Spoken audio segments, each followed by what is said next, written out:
Charles Darwin was born on February 12, 1809, in Shrewsbury, England, into a wealthy and well-connected family. His father, Robert Darwin, was a successful doctor, and his mother, Susannah, was the daughter of the famous pottery manufacturer, Josiah Wedgwood. Darwin was the fifth of 6 children, and his early life was marked by a comfortable upbringing in a large Georgian house known as the Mount. His mother died when he was just 8 years old, a loss that affected him deeply, although he continued to be raised in a nurturing environment under the care of his sisters. As a child, Darwin showed an early interest in nature. He loved exploring the countryside, collecting beetles, and observing plants and animals, activities that foreshadowed his later scientific pursuits. However, his academic performance in traditional subjects was mediocre, and his father often criticized him for not applying himself to his studies. At the age of 16, Darwin was sent to the University of Edinburgh to study medicine, following in the footsteps of his father and grandfather. However, he quickly became disillusioned with the medical field, finding the lectures dull and the surgeries distressing, especially in an era when anesthesia was not yet in use. While at Edinburgh, Darwin became more interested in natural history, joining the Plinian Society, a student group that discussed scientific topics. He learned taxidermy from John Edmonstone, a freed black man who had traveled in South America, and began to develop an interest in marine biology and geology.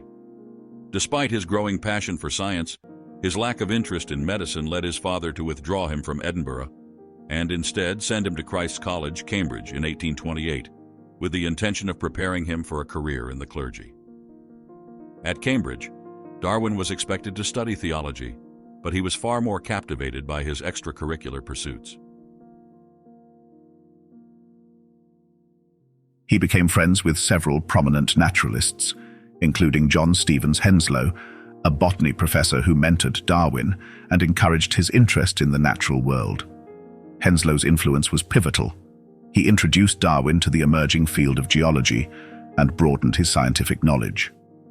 During this period, Darwin also developed a passion for collecting beetles, becoming known for his enthusiasm and skill among his peers.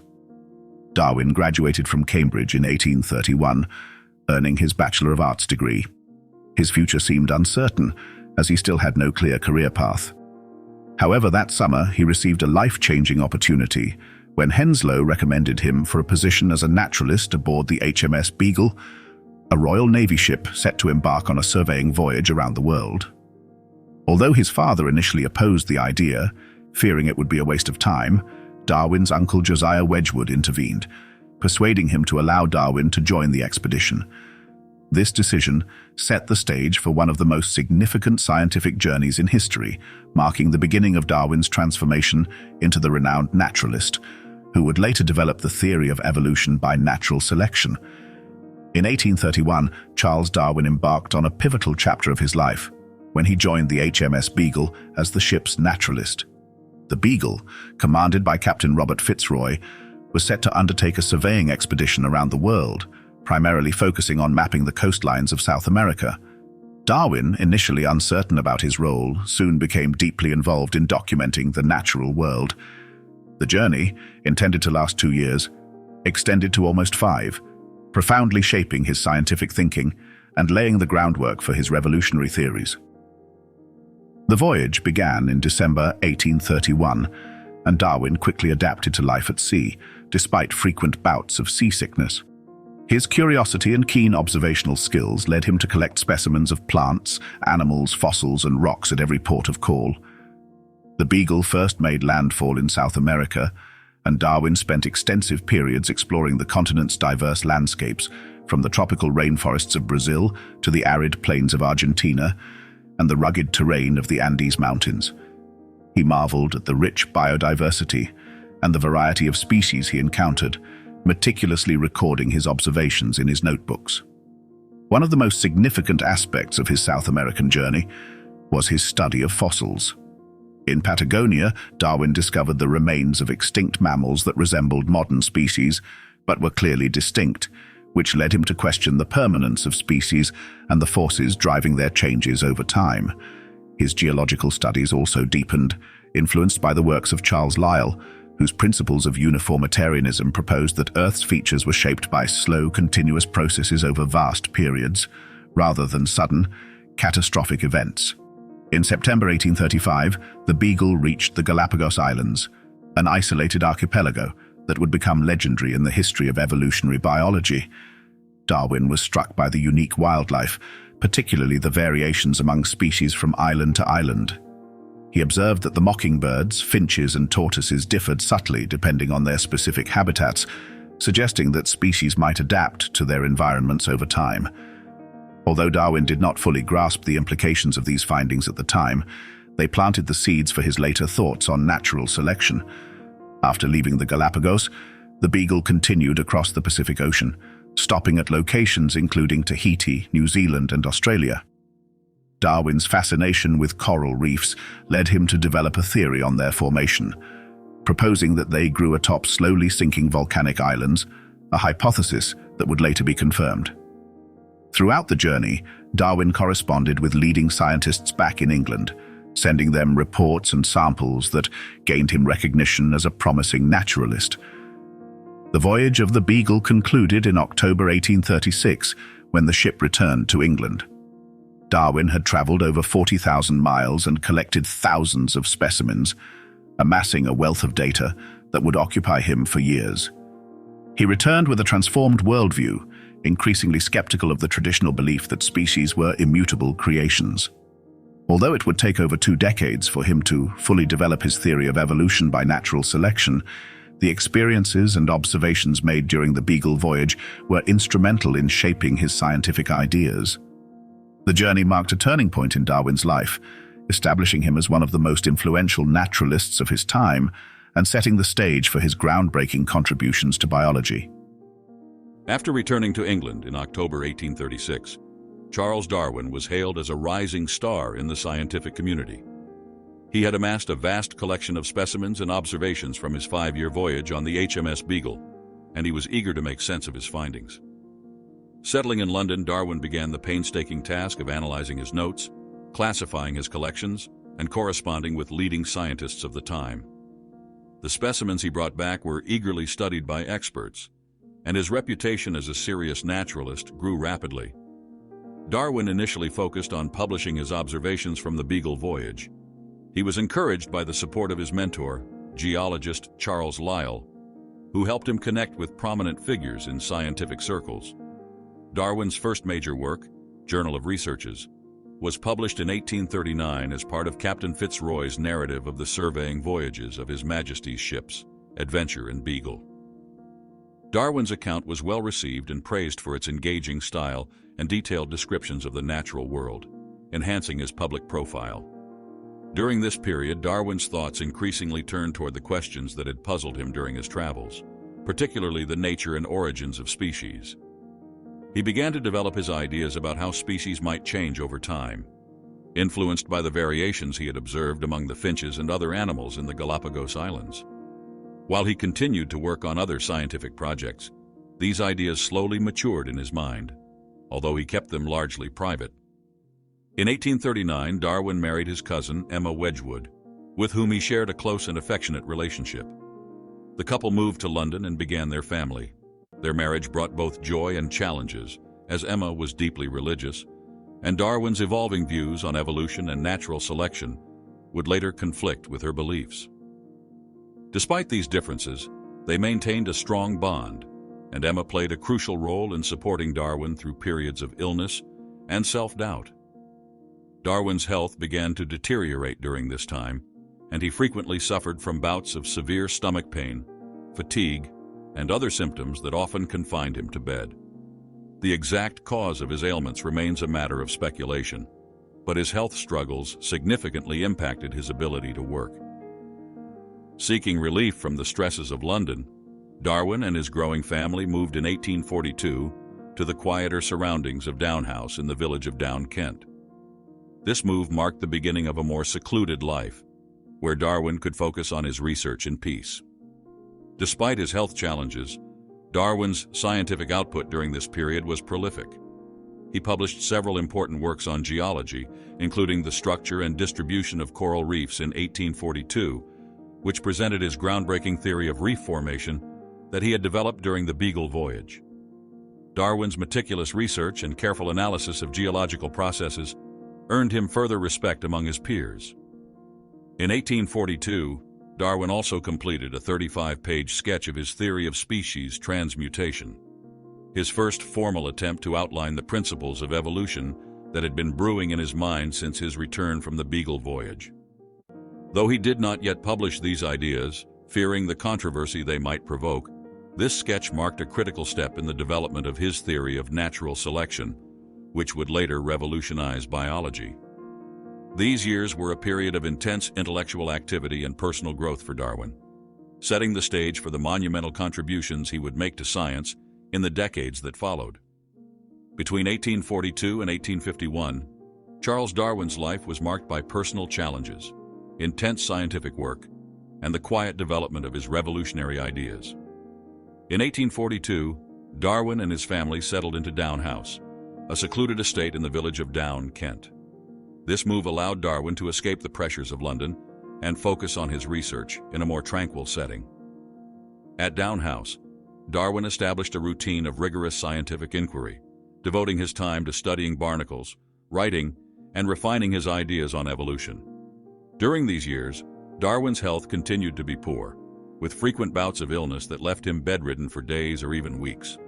His symptoms, including chronic stomach pain, nausea, and severe headaches, often interrupted his work and limited his social interactions. Despite these setbacks, Darwin's determination to understand the natural world kept him engaged in his research, which became increasingly focused and detailed. Darwin dedicated a significant portion of this period to studying barnacles, a project that lasted from 1846 to 1854 and resulted in 4 detailed monographs.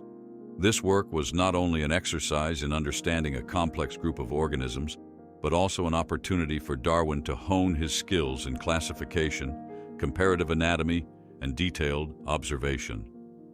His meticulous study of barnacles earned him recognition as an expert in marine biology and provided him with the evidence needed to strengthen his emerging theory of evolution.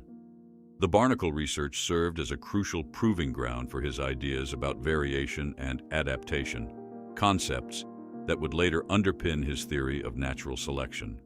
Amid his scientific pursuits, Darwin faced profound personal sorrows. In 1848, his father, Robert Darwin, passed away. The loss was deeply felt, as his father had been a significant influence and a source of financial and emotional support throughout his life.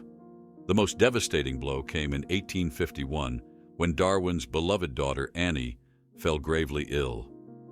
Annie had been a bright and affectionate child, and Darwin was particularly close to her. Despite Darwin's efforts to find treatments, including taking her to Malvern for hydrotherapy, Annie's condition worsened, and she died in April 1851 at the age of 10. Annie's death had a profound impact on Darwin, deepening his doubts about religion and strengthening his commitment to understanding the natural world through science. The loss marked a turning point in his personal beliefs, making him increasingly skeptical of the idea of a benevolent God, which contrasted sharply with the suffering he observed in nature and his own life. This tragedy reinforced his dedication to his scientific work, as he sought to make sense of life's complexities and harsh realities. Throughout this period, Darwin continued to refine his ideas about species change, but he remained cautious about sharing them publicly. He knew that his theory of evolution by natural selection would be controversial, challenging the established views of creation and species permanence.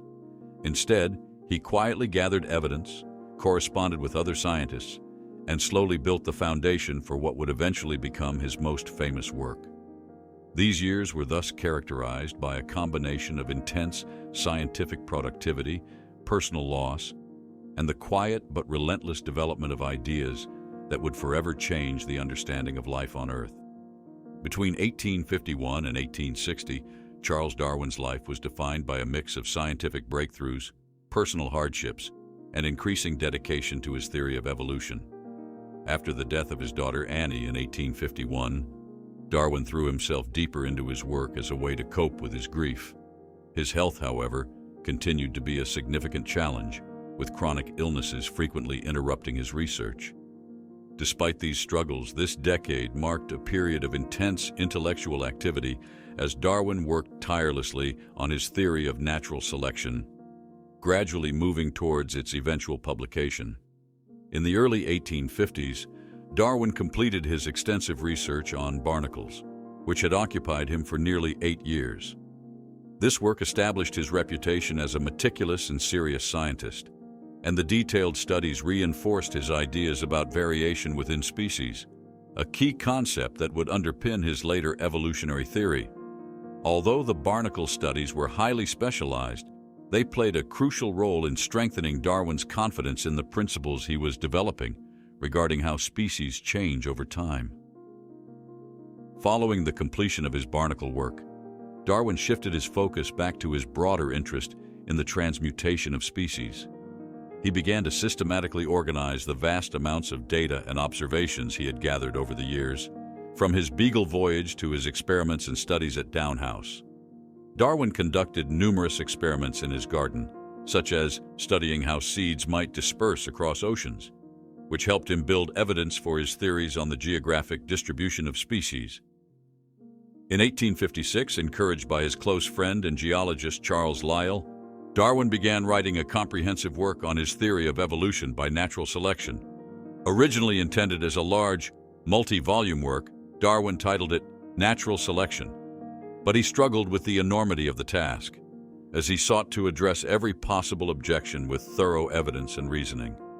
His writing was frequently interrupted by his poor health, family responsibilities, and the demands of corresponding with other scientists. In 1858, a pivotal moment occurred when Darwin received a letter from Alfred Russel Wallace, a young naturalist working in the Malay archipelago. Wallace's letter contained a manuscript outlining a theory of evolution strikingly similar to Darwin's own ideas. Shocked but impressed, Darwin realized that Wallace had independently arrived at the concept of natural selection. This unexpected development spurred Darwin into action, as he and his colleagues arranged for a joint presentation of both Darwin's and Wallace's ideas at the Linnean Society in London in July 1858. Although the presentation did not generate immediate public attention, it marked the first formal introduction of the theory of evolution by natural selection to the scientific community.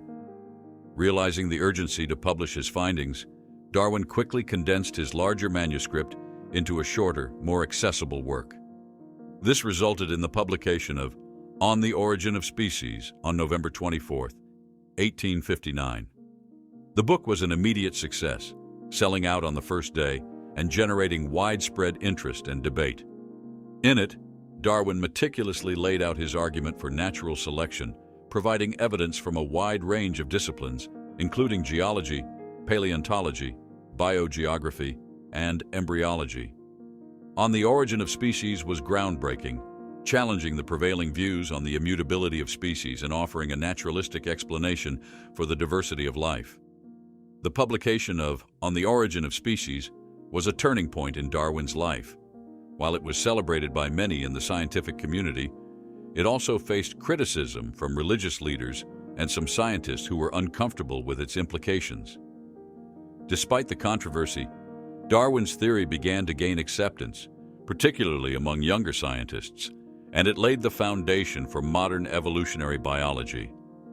These years were thus a culmination of Darwin's lifelong dedication to understanding the natural world, marked by both personal perseverance and the transformative impact of his work on science and society. Between 1860 and 1871, Charles Darwin experienced both the triumph of his ideas gaining wider acceptance and the continued strain of health issues and public controversy. Following the publication of On the Origin of Species in 1859, Darwin found himself at the center of heated debates about evolution and natural selection. Despite the book's success, Darwin faced criticism, especially from religious circles, and some scientists who rejected his ideas as a challenge to traditional beliefs about creation. Nevertheless, the theory of evolution began to slowly gain traction, supported by a growing body of evidence and the backing of many younger scientists. Darwin continued to live a relatively secluded life at Down House, focusing on research while largely avoiding public disputes. His health remained fragile, plagued by chronic illness that often confined him to bed for days at a time. Despite these challenges, Darwin's dedication to his work never wavered. He corresponded extensively with other naturalists, conducting experiments, gathering data, and refining his theories. Darwin's network of scientific contacts became a crucial part of his research process, providing him with observations and insights from around the world. During this period, Darwin published several important works that expanded on the ideas introduced in On the Origin of Species. In 1862, he released On the Various Contrivances, by which British and foreign orchids are fertilized by insects, which explored the complex relationships between orchids and their pollinators. This book highlighted Darwin's fascination with the intricate adaptations of living organisms and served as further evidence of natural selection in action. His study of orchids was part of a broader interest in plant biology, and he conducted numerous experiments in his greenhouse, often enlisting his children to help with his observations. In 1864, Darwin's contributions to science were recognized when he was awarded the prestigious Copley Medal by the Royal Society, a testament to the growing acceptance of his work within the scientific community. However, public and academic debates over evolution continued, with prominent figures like Bishop Samuel Wilberforce and scientist Richard Owen leading the opposition. The famous 1860 Oxford debate between Wilberforce and Darwin's supporter Thomas Huxley became a symbol of the clash between science and religion, further intensifying the spotlight on Darwin's ideas. Darwin continued to publish influential works throughout the 1860s. In 1865, he began his studies on domesticated animals, focusing on pigeons and other species to explore the principles of variation and artificial selection. This research culminated in the publication of The Variation of Animals and Plants Under Domestication in 1868, which detailed the mechanisms by which humans selectively breed species, drawing parallels to natural selection. The book also introduced his theory of pangenesis, an early attempt to explain inheritance, which, although flawed, showed Darwin's continued engagement with the complexities of genetics. Despite his health struggles, Darwin was relentless in his pursuit of scientific knowledge. In 1871, he published The Descent of Man and Selection in Relation to Sex, where he extended his theory of evolution to human beings. This work was particularly controversial because it directly challenged the widely held view that humans were separate from the rest of the animal kingdom.